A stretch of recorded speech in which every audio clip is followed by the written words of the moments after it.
Sanction check is a tool that we use, or that our clients use, in order to mitigate the risk to their company by finding the sanctions like the ones that we're going to discuss today. But sanction check is just that. It's a tool to help you make decisions.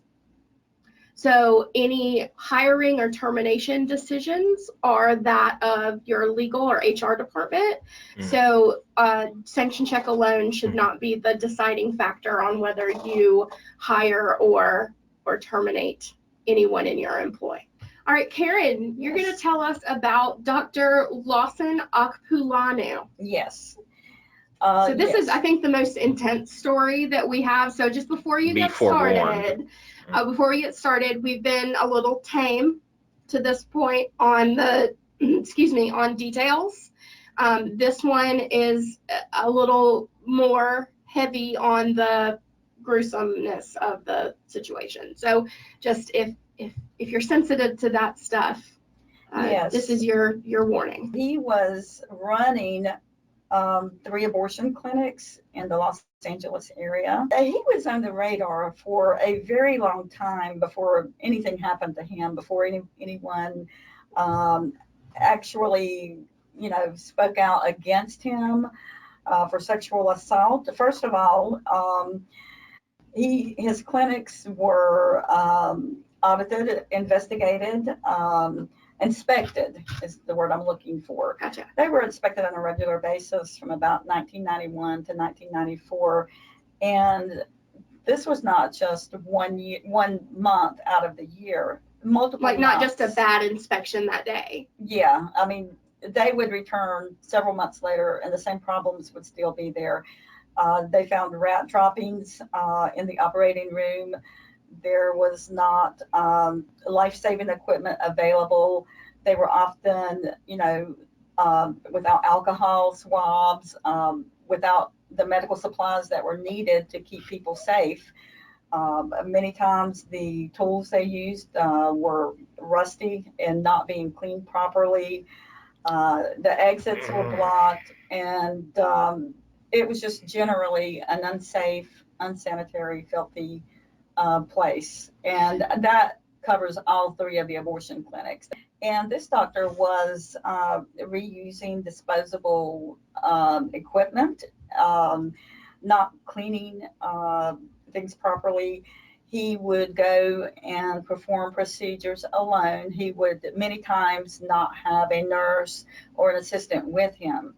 And like in the room? In the room, right. And he would just not allow anyone in. And that's is a shady. Red flag. Yeah, that's shady from the jump.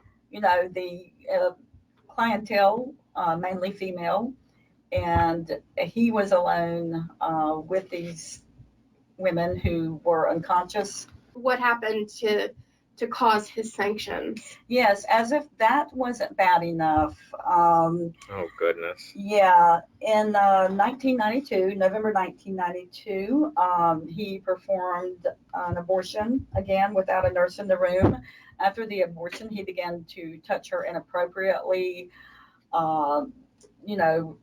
massaging her hips and thighs and breast. And after, she, of course, was upset, and she naturally began to cry and pushed him away. And he did leave at that time.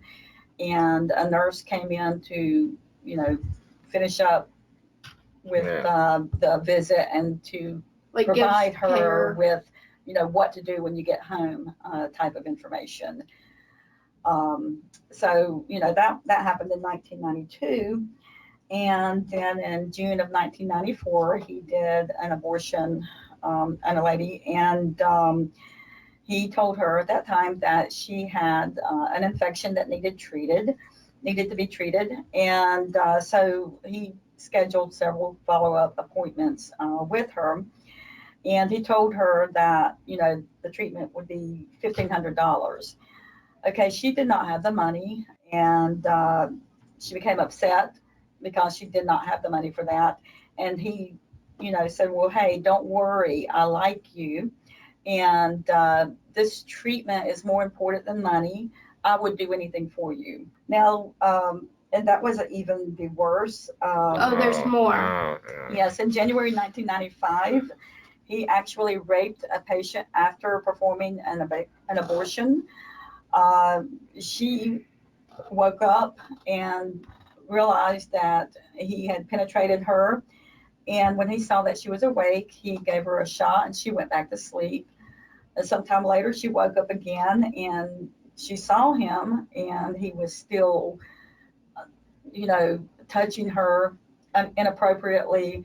He gave her another shot. And Multiple times. Again. Again. Finally, after the last shot, and she woke up, she found that her sweater was pulled down, her bra was in disarray, and he stuck a card, his business card, down into her bra and said, "Call me anytime." And That's true. That's true. That's a true fact. yes, that Holy. is a true fact. And so this was in 1995. So in February of 1995, he was finally arrested. And Well, when you do something so overtly gross, obviously rape, I mean, it seems like that would follow very quickly, I'd hope. Yes, apparently the victim spoke out and she did inform, the appropriate people, authorities, and he was arrested and he was facing 2 felony counts of assault. And I'll quote, with intent to commit mayhem, rape, sodomy, or oral copulation. Now, the problem is he fled at some point, and no one knows where he is right now. So he's not still practicing, like Dr. Choi, not still practicing medicine that we know of. That we know of, at least not under this name. So this guy has vanished. He has vanished. Now, I think he has ties to Nigeria, so he may have fled the country. So, from about 1991 to 1995, he was just doing anything that he wanted to do, apparently.